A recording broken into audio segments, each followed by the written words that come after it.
Welcome into another edition of Inside ULM Athletics with Director of Athletics Scott McDonald. I'm Mike Hammett, and joined as always, we've got Scott McDonald, and today with men's basketball coach Keith Richard. But first, Scott, I mean, here we are coming off a big win in football last week over Texas State, going off to Appalachian State this weekend, and then comes November, 5 games, and I believe 3 of them at home. So, I mean, we're going to talk basketball today, but we still have a big football push going on here over the next month or so. Yeah, had those 2 games, Saturday, then came back Thursday night, 2 nationally televised games for our football team, and played very well against Memphis. Got it within 6 with 6 minutes left in the game, and with a team that was ranked 24th in the country. And so all of a sudden now we're going to Appalachian State. They're 18th in the USA Today poll, 23rd, I believe, in the AP poll, and so I understand there's going to be a sellout crowd there in Boone, North Carolina. So we're excited. It's a great chance for us to go up there, and we're undefeated. They're undefeated in the conference, and so this is about getting ourselves, set for a championship run. Absolutely. This week's game at App State, then a week off, and then home for 2 games to open up November, including homecoming with Arkansas State, Georgia State after that, Coastal Carolina later in the month. I'm sure they'd love to hear from you at the ticket office as well. 318-342-HAWK. 318-342-HAWK, or go online, ulmwarhawks.com. And they'd love to hear from you about men's basketball, too. I mean, an exciting season that Coach Richard and company put up a year ago, a high-octane offense, a lot of three-pointers, and it's going to be a little different look this year, Coach. Not as many on the threes, but, boy, a lot of size, and I know you're excited about this group. First of all, we're a couple of weeks into practice now, Coach. How are things looking with this team? Well, we're about halfway through our preseason practices before we tip off on November the 5th. And, we've had the guys in the month of July. We've had them in some preseason training stuff in August and September, official practice. A couple of weeks ago we started. So we're starting to get to know them pretty well. And as you mentioned, it's a completely different group, with some of the same old names that you're going to remember from last year. We made a decision after last year, and as you mentioned, it was such a I'll say it again, and it was a really fun season last year, in particular at home. And we obliterated the three-point shooting record, school record, spread the floor, a lot of guards, fast, but small. And with all those three-pointers, we had a hard time stopping people at times because of our size and both height and width. Just physical bodies didn't really have any, and so we made a conscious effort in recruiting to try to get bigger for this year, and we really did. I mean, we were going from playing 1 or 2 guys, 6'6", 6'7", and at the center position really. To 7 guys, I believe, of our 13 scholarship players. We have 7 in between 6'7" and 7 foot, and so and not all of them are skinny. We've got some beef and some muscle and some poundage, and so certainly a different looking team. I think our fans, when they first see them in our first home game at the national anthem, they're going to be shocked about really how big we are, and to have turned that around size-wise in just 1 year was really a good job by Ryan Cross, my associate head coach in recruiting, and we turned it that way very, very quickly, which is hard to do sometimes. Scott, he mentioned in there, especially at home, and I mean, our crowds were phenomenal last year for men's basketball, especially when you talk about the CIT, especially the Texas Southern game. Even though it didn't go our way, what a phenomenal night, and just, boy, how important these fans are to creating such a great atmosphere in Fant Ewing as well. Absolutely. Finished the year second in the Sun Belt Conference in home attendance, so we were real proud of that, and Coach and his team responded by going 14-3 at home, and so winning at home, and it one feeds off the other, right? And so, student athletes and coach staff, like to see people in the stands, and certainly, people that come, they like to see, good, entertaining teams. And as Keith said, that was a very entertaining team last year, a very successful team. And, that magical run through the CIT, the triple overtime, game, everybody got their money's worth, plus some that game. And, it's just, we told Coach Richard before the season started, we were going to do some things last year and really try to create a different environment for our fan experience. And I think we we made some strides along that way. We've got some additional things planned this year. So now's the time to get out and get your season tickets as low as $150 for general admission right now. And, our floor seats are just about all sold out. So if you're thinking you want to get close to that action, you might want to go ahead and make that call right now. But we're really excited about the product he has on the floor and then the fans and their support of that product. Again, 318-342-HAWK and ulmwarhawks.com. Get those season tickets and get everything going because we're just a couple weeks away now, Coach. I mean, we're coming up on it. You mentioned there are some familiar names back. Michael Ertl, you talk about J.D. Williams, and throw in Tyree White, I think, is the guy I'm most interested to see in his new role this year. But those three in particular kind of stand out and undoubtedly will be your leaders this season. What can we expect from those three this year? Those three are very, very important. With all this size we brought in, it's really predicated on those three guys, Michael Ertl, J.D. Williams, and Tyree White, having good years. And, Mike Ertl's a good player. He's a returning all-conference player. He's going to be a good player again this year. J.D. Williams had an excellent first year for us last year, averaged double figures, and we're looking for him to take another step forward with his play, and I think he'll do that. And you mentioned Tyree White. Tyree played a backup center position for us last year. Came off the bench, really improved throughout the year, and at the end of the year was playing very, very well. He's now playing a wing position for us, a guard/forward position for us this year. That's how tall we are, and he continues to improve, and we need him to maybe be a double-figure scorer or close to it.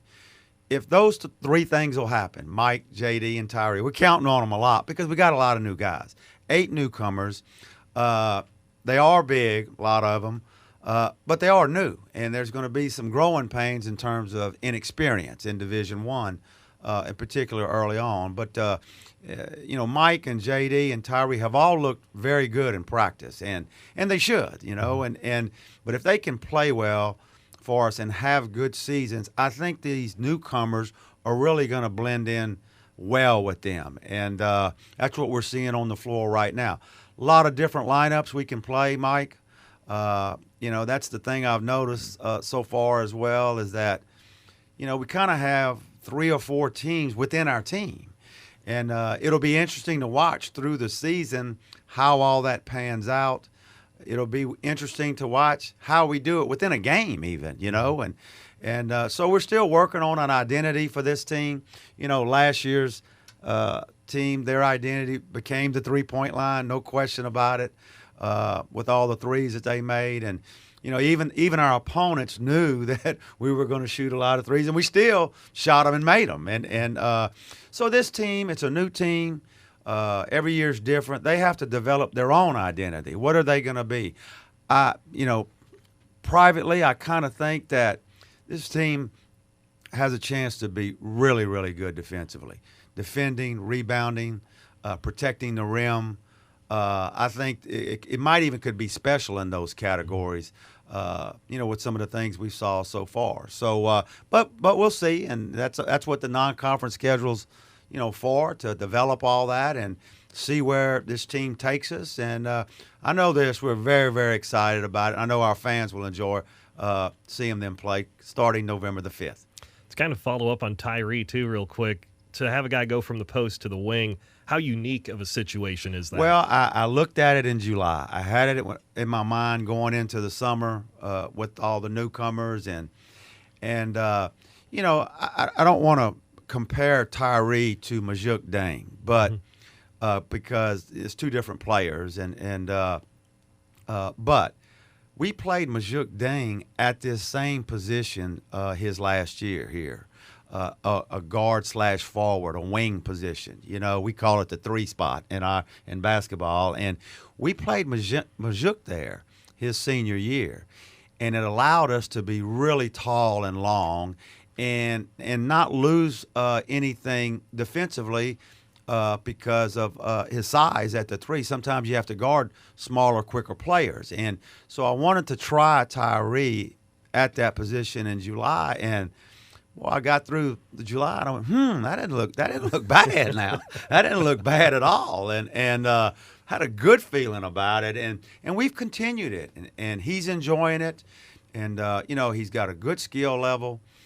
He passes the ball well. Obviously, he's a great athlete, always has been, but pretty good basketball IQ. He's shooting the ball well right now, so I'm really hoping that we can keep him there, and because that allows us to go big 4 and 5, and so it'll be interesting to watch that. We could always slide him down if we ever need to go small within a game and put him at the 4 spot again. I don't really want to put him at the 5 anymore. That was small now at times last year, and but that's just what I'm trying to explain about. We've got a lot of options within our team of things we can do, but Tyree, his improvement, playing him at that spot is going to be exciting to watch.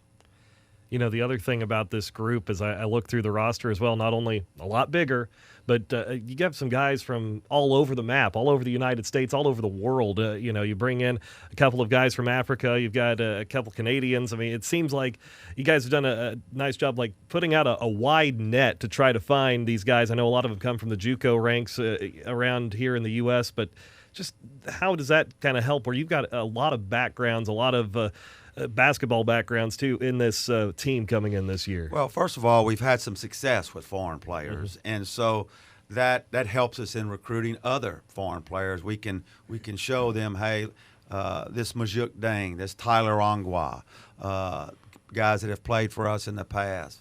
Look at the success that they had here, and one of the things that we're real proud of, Ryan and I, and particular about our program, is that we really do have an idea of what fits for us here at ULM. What kind of players, both on and off the court, what's working for us. And the foreign players has become a little part of that. And they're good kids. They've got talent, or we wouldn't be recruiting them. They're appreciative to be here. We've got an international house. We've got a good international student body here. They feel at home here. And most of the time, you mentioned they come through junior college, and they do most of the time. But it's not because they're good students. Tyler Ongwa, I use this example all the time. Tyler Ongwa, when he was here, was one of the best math students on his campus. The reason they had to go to junior college is they didn't have all their core credits coming from where they came from, and so sometimes they got to go that route, and we've recruited them through the junior college, but we've had some success there, and I might mention that we kind of go anywhere. To be honest with you, Nick Coppola was from Richmond, Virginia. Michael Ertles from Indianapolis, Indiana. J.D. Williams is from Birmingham. On and on and on. Tyree White, as you mentioned, is from St. Louis, Missouri. And as long as they're good kids, they've got talent that we think can help us win in the Sun Belt. They're good kids, and they have an honest interest in getting a degree, which is important to us here. It's important to all schools, I realize that, but because of our APR problems in the past, it's particularly important for our program. We don't ever want to go back to those days. So we kind of put all that together, use our contacts, and see where it takes us. And, it's kind of taken us all over, but we have a formula in our mind of what fits here. And these foreign kids that we have here that you mentioned, Mike, one from Nigeria, one from Congo, one from Australia, 2 from Canada this year. So we took a little bit of a breather at it last year. We're back at it again this year. Scott, I wanted to mention about Coach, too, that where he brought up, the APR and what a great job he's done bringing this program from where it was to where it is now, plus the success on the court as well. Of having a veteran coach like him, you have a lot of coaches in this school right now that maybe have only been here a handful of years. How nice is it to have somebody like Coach who has a blueprint, who can show you can have academic and athletic success as we build these other programs here at ULM? Absolutely. No question about it. Providing mentorship to our younger coaches. Hey, and to myself, Keith and I go back. We went to school together here. And so as I evolve in this role, I can sit down with Coach Richard and ask him questions, get the benefit of his experience and different administrations, different places he's been, and we can have a real honest exchange about ideas and things that benefit not only his program but the university, because he cares about this university. He's built a program. He didn't build a team. He's built a program, and that's why it sustained itself. That's why we've seen the success that we've had here, and so it's important to him, as you can tell, the passion he has.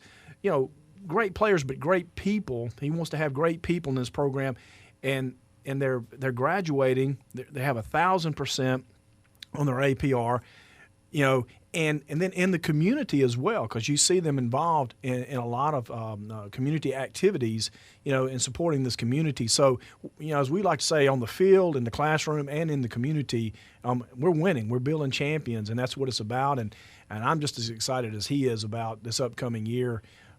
I just think people, a lot of times around here it seems like they wait, they get into December, and then it's January before they really start showing up in numbers. I think this year they want to get on board really early. This is going to be a team they're going to want to see from the opening game to the final game. I want to mention schedule for both of you real quick, and Scott, you touched on that. Get on it early because it's November 5th as a season opener. That is a regular season game against Louisiana College. The following Saturday, of course, the basketball football doubleheader, basketball at 11 a.m. against Alcorn State. And then end of the month, they're back at home again. Actually, the non-conference schedule balances pretty well between home and road. You don't get that a lot at some of these schools in the Sun Belt. And just how important is it to be able to have those home dates in the non-conference to help balance things out and get this program going? Well, I think, get familiarity with being at home for our students and our players in particular, and we know statistics will tell you that you play at home, you have a 70% or better chance of winning. So we want to do everything we can to give Coach Richard and the players, the staff, the opportunities to be successful. So we're going to do what we can to play as many home games, non-conference, as we can. He's going to go on the road and have some challenges that he's going to take that I think the kids really look forward to. Playing some venues, going to be in Hinkle Fieldhouse this year in Indianapolis. I intend to go up there and watch that. I think it's December 28th. And, historic Hinkle. My wife and I spent 10 years up in Indianapolis. I know how the people up there feel about that and Butler basketball. And I think the team and the staff will enjoy that as well. Coach, as he mentioned, Hinkle Fieldhouse, I've heard you talk about that. That's a pretty neat experience coming up this year for your guys, a chance for Michael Ertl to go home and play in Indianapolis again. What stands out to you about this year's schedule? Well, that in itself. We did that for two reasons. Number one, I always try to, every couple of years, if I can, we try to, take a trip that's maybe historic. We went to Kansas about 5 or 6 years ago, whatever it was, opened up the season. That was historic. Fieldhouse, Allen Fieldhouse. We went to New Mexico, the Pit, which is another top 10 in the country, historic place. Michigan State was on my bucket list. Took me a while to get there. We went up there last year. So you can't do it every year, but we try to get them in when we can. And this one really fit. Hinkle Fieldhouse, Butler University, the Hoosier State, Indiana. And Michael Ertl's from Indianapolis, and I wanted to bring him back home. Mike grew up a Butler fan. He went to their camps as a young kid and grew up, in that atmosphere. So for him to go back in front of his family and friends will be tremendous. And so really looking forward to that. We also are at Texas A&M, at Mississippi State. And then we have 15 home games, as Scott talked about. I'm really happy about that. It's tough. Scheduling's tough, and as Scott knows, because they're doing the football stuff, football schedule. It's just not, hey, pick up the phone and okay, let's do it. It takes time and it's difficult, especially at our level, and the mid-major basketball level. It's really difficult to get a lot of home games a lot of time. And so for us to get 15 this year, very excited about that. I think that's going to be good coming off last year's home season and the success we had there. And, another thing I'm excited about our fans, Scott mentioned the lower level, the front row there. Courtside is sold out, and for a couple of times in the last 5 years now, 2 or 3 times here, we've got this thing right, crowd wise, and then it kind of went down again, but it's back on again, and it certainly makes a difference, and as you could tell last year. The bond between the fans and the players was tremendous last year. And the pep band, I think we have the best pep band anyway. They're tremendous. They're great. And we had that DJ in the last game. DJ Bell, he's coming back. He was great. I mean, need to have him. And I need him. I need him for a pregame talk. But it all goes hand in hand. And we won some games. Mm-hmm. You got to win too. There's no doubt about it. It all goes hand in hand. So we're really looking forward, building off last year into this year. And as you mentioned, hitting the ground running, November the 5th. And we got 2 games in November, or maybe 3, and another one in December, couple. And so we've got some games in November, December for everybody to come see. And then obviously, in January and February, we're in conference play. So I think it's going to be a really exciting year. I do. Scott, finally, you mentioned earlier some different things with the fan experience. Can you kind of shed some light on what we're looking at this year for the fan experience with basketball? Well, we start off with some, and you go to our website and see we got some discounted season tickets still going on right now. We're going to really focus on some of the November, December games, because we'll have a couple of games where the student body actually be out of school. So we work really hard on that. So we'll have some guest bands that come in and help us, and because there's games where we lose our pep band because they're home for the holidays as well. So we did some of those things last year.